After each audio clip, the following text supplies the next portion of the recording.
we hear about it from community groups and organizations, so we thought we would just discuss it in an open public meeting so we have the best information. Perfect. Thank you, Chair and County Council members. I'm also joined today by the county's purchasing agent, our procurement and general services manager, in case there are questions at the end of today's presentation. So on the next slide, I have an agenda for today's meeting. We're going to talk about our contracting process on the whole, as Carrie mentioned.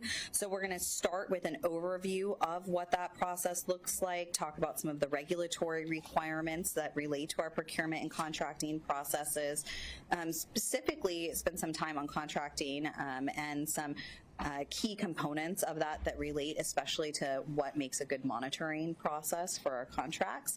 And we're also going to close out today with a bit of an overview of the audit requirements of the county and our internal audit program, as well as requirements on fraud, waste, and abuse reporting.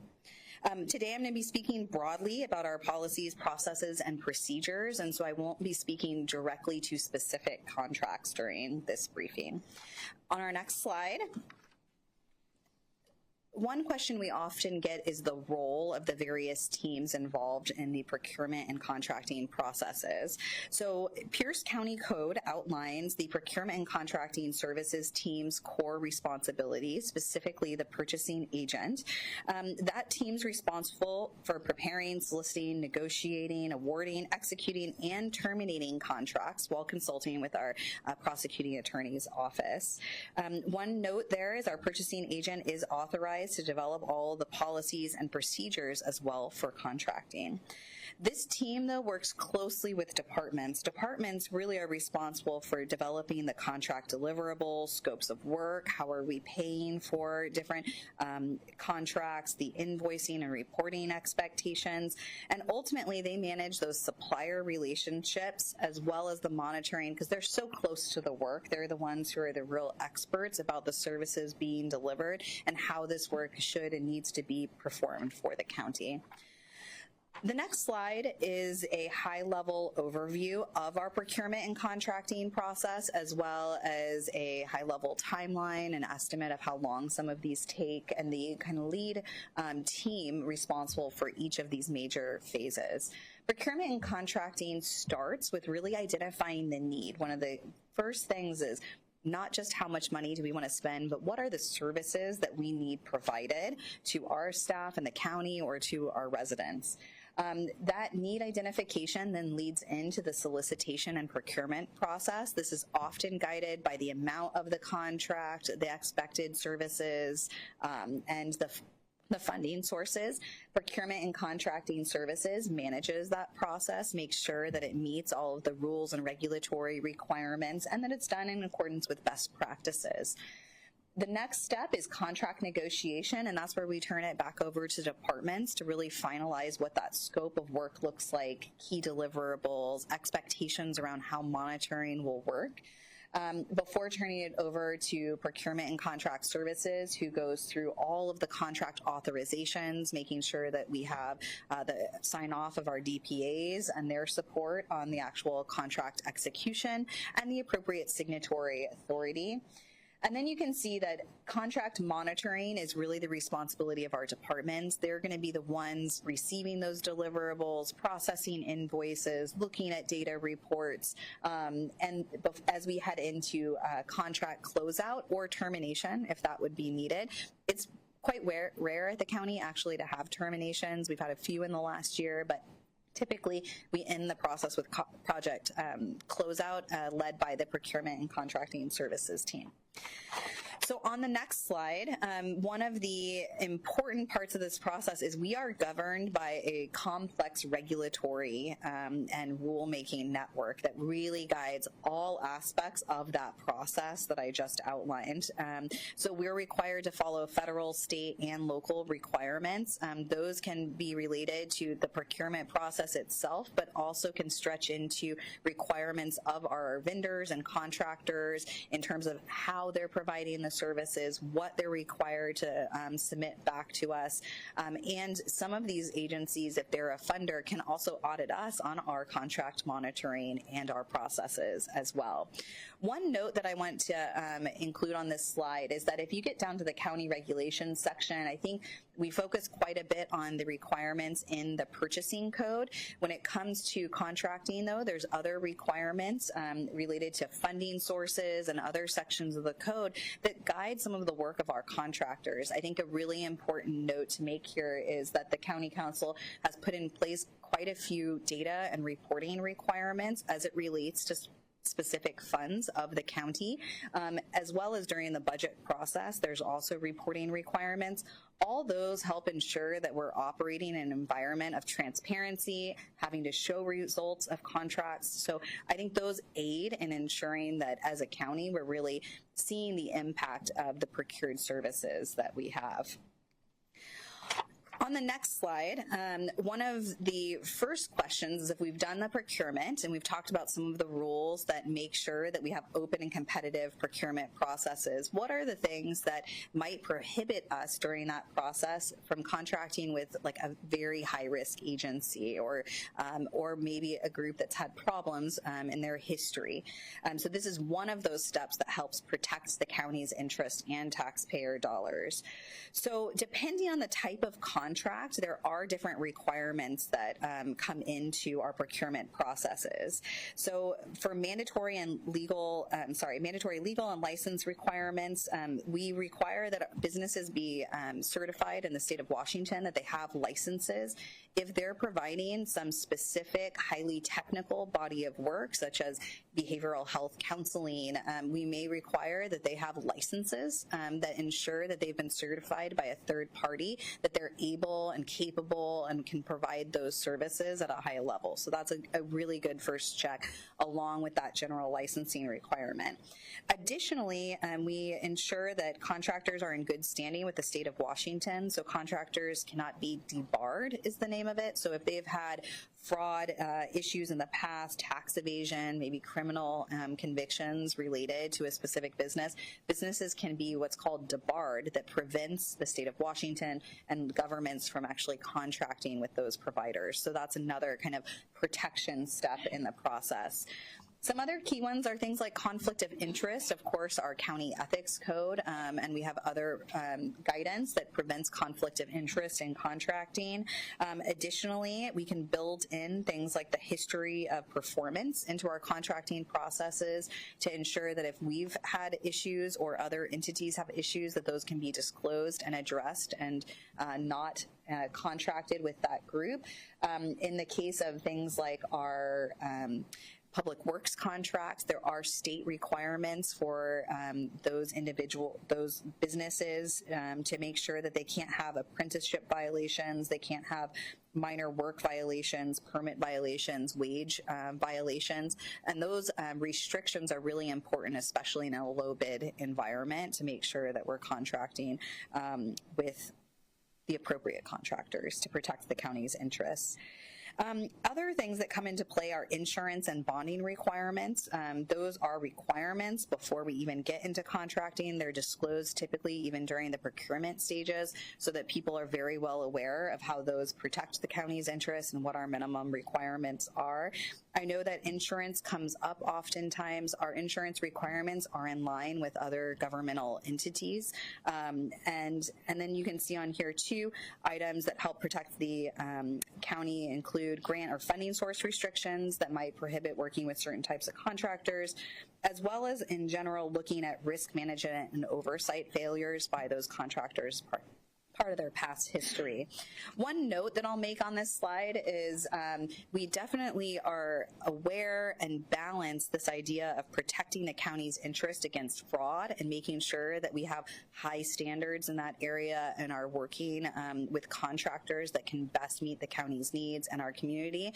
And also the fact that if we raise our requirements too high, what impact are we having on smaller organizations, smaller businesses, and those requirements? And so there's definitely a balancing act to make sure that we're aligning the requirements of our contracting process and procurements with the level of risk posed by the service that we're procuring. So we think about that working with children, disabled adults, like things that are very high risk, right? Those might require additional licensures, additional insurance requirements. Those are the types of protections that in certain instances we definitely want to be aware of. On the next slide, this is a high-level overview of the components of the contract itself that help protect the county's interest. After we choose to contract with a supplier, we enter into contract negotiations. The contract itself is designed to help mitigate risk and clearly define expectations for both the supplier and the county. It ensures that our payments are based on satisfactory performance and provides legal recourse in case of disputes. As you see here, typically contracts include all of these exhibits. These are actually our standard kind of form that has these components. And each of these pieces are really important that they're done well, because that's what helps in the contract monitoring phase. So the specificity of our scope of work, our deliverables, the metrics and data that we're collecting, those help then when we go into contract monitoring, that we can hold our contractors accountable to those expectations in the contract. We have also standard terms and conditions that I'll share on another slide that also help protect the county in terms of options for termination or working through disputes with a contractor. And you can see here that, as I mentioned, higher risk contracts might have additional compliance issues beyond our standard compliance protocols. On the next slide, this goes through some of the best practices with contract monitoring. Every contract has a contract owner identified to oversee contract monitoring. They're responsible for ensuring alignment with state and federal rules, subcontracting, fair labor standards. They also ensure that we're receiving updated reports from the contractor on invoicing, labor compliance, and performance metrics reporting. And then you can see here we conduct performance reviews and audits, document and approve contract modifications and orders transparently between both parties. One thing that I'll note here is that this is where sometimes the contract monitoring might look different based on the types of services provided, but two of the general principles that's used by most of our staff across the county is that we can have written compliance documentation. So written compliance would be, are you providing us the appropriate reports? Are we seeing the invoices and the documentation? It might be asking for policies and procedures of internal controls within the organization. And then there's also something like site visits, right, which is actually seeing the work. It's going into the systems and looking, like human services can look at client data, right, to make sure that they're not just seeing the reports on the client served, but they can actually compare a sample of client data and look at that compared to like HMIS, for example, to see if those systems align. That's similar monitoring that's also done on us as a county, as we receive federal funds, and then we take a lot of those practices and principles and apply those to our contractors.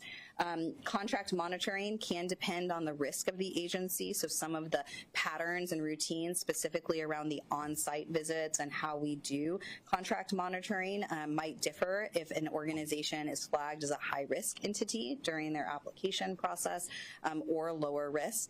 And then for public works, one of the key aspects that they rely on is inspections, right? So they also have lots of on-site visits as well as the written documentation, but they rely on inspection processes as well that help cure issues if the performance hasn't been up to the standard of the contract.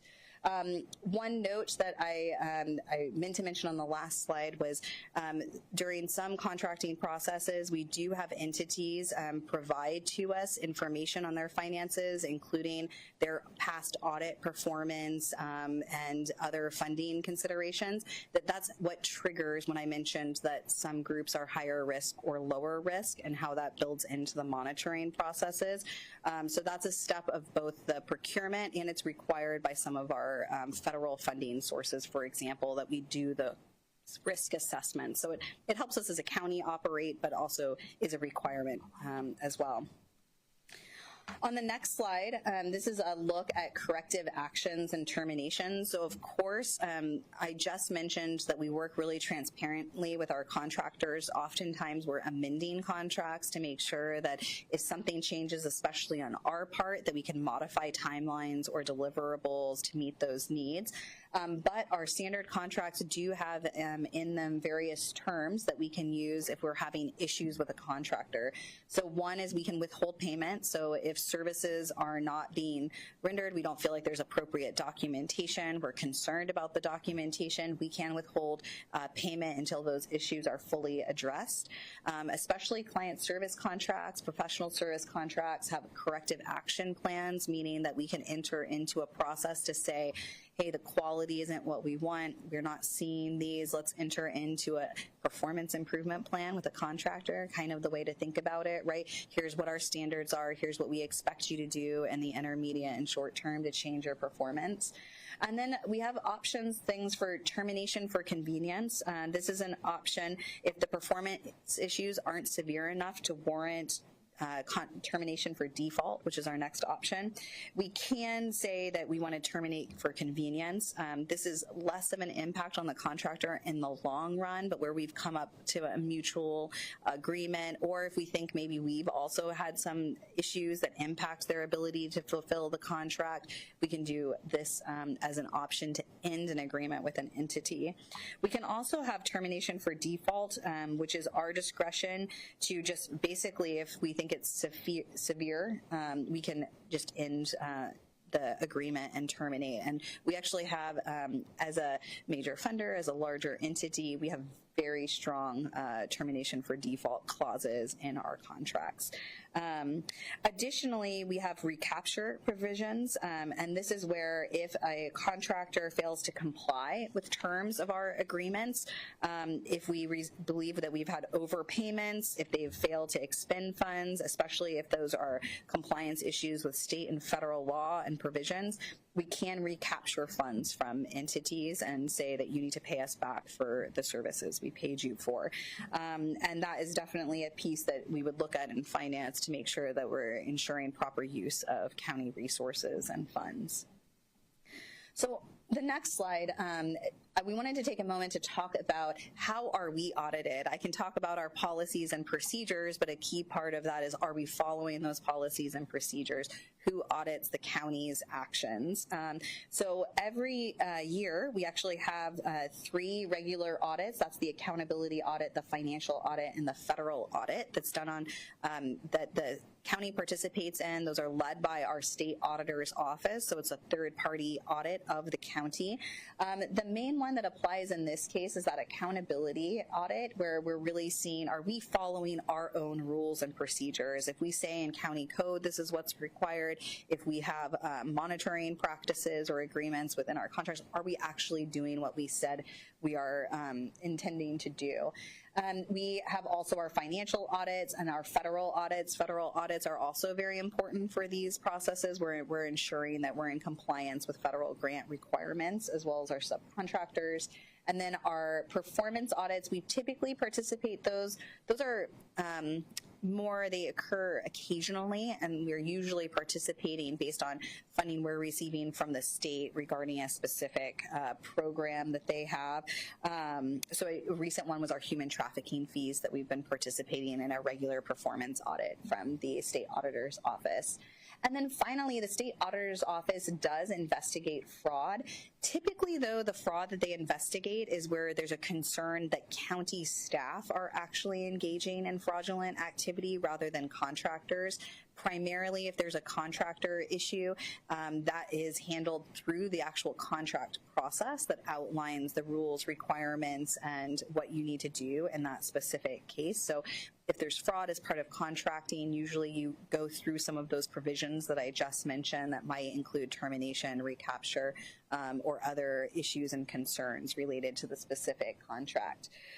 One note that I'll make here is that of our last 10 audits, 7 have been completely clean with no findings. We've had some findings in a few of those audits, but they were not related to contracting processes, and those issues have been worked through and resolved. So on the next slide, the other program that I just wanted to mention was that we have an internal audit program at the county. So in addition to our state auditor audits, when we have findings, exceptions, weaknesses, sometimes they will send us a note and say, we noticed this during the audit process. Our internal auditor helps make sure we're following through on those. So as I mentioned, we had a couple of audit findings. In those cases, our internal auditor helps us track those items, make sure we're working through any policy changes or procedure changes that need to be implemented to follow through on those, and helps us ensure those corrective actions are taking place. The internal auditor also often will look at SAO findings from across the state, so we can also see what issues are happening in other counties and make sure that we're adjusting our policies or procedures as needed when we're finding things are happening other places. We can also ask our internal auditor to do internal investigations and evaluations. So where they're looking at internal controls, so they've done this across departments in the county where we've identified places we want to test our own weaknesses and see how we're following through on our own compliance with laws and regulations.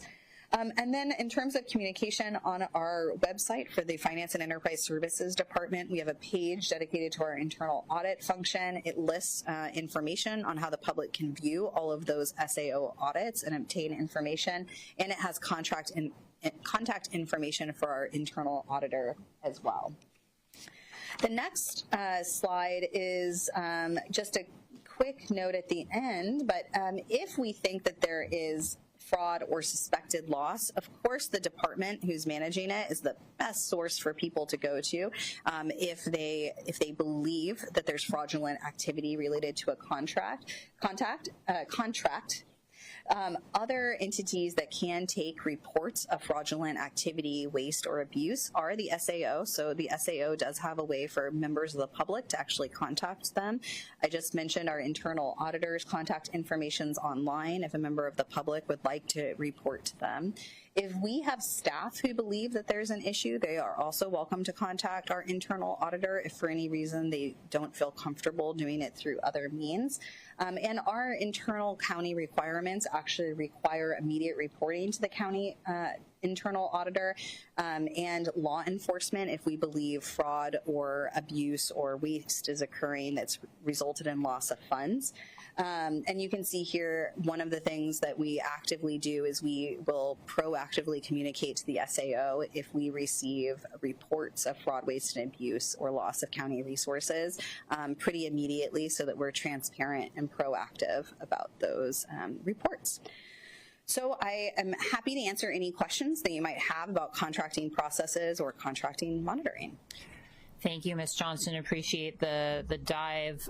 We had a lot of questions that came our way from community members and even amongst ourselves about this process, and then thinking back over the last 5 years that I've been here, the continued why does it take so long to get a contract done? So part of the process of making sure that we are doing all this tracking is part of it. So